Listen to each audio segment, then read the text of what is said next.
Haydi dur. Hadi be. Kilometre.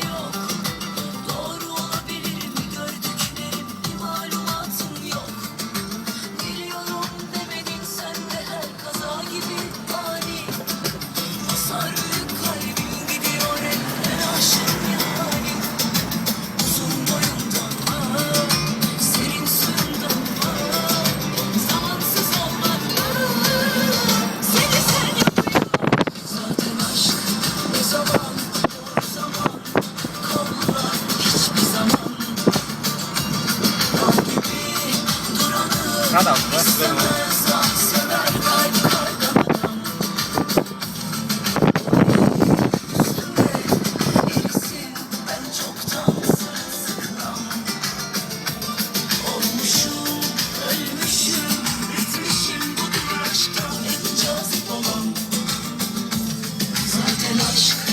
Zaman, doğru zaman, kollar hiçbir zaman.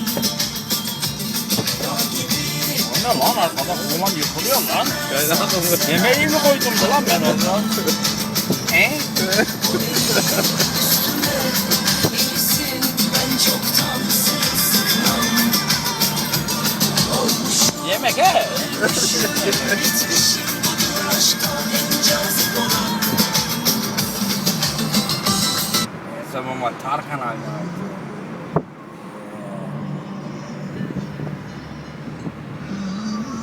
Jetzt Kreisverkehr mit dir? Geradeaus. Geradeaus da bitmiyor.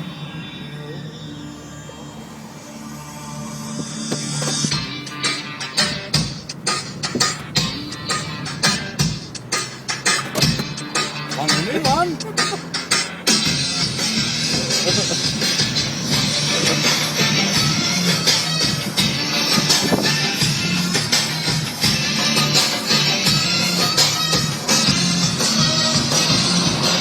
Söze gerek yok gözlerine bakıp gerçeği.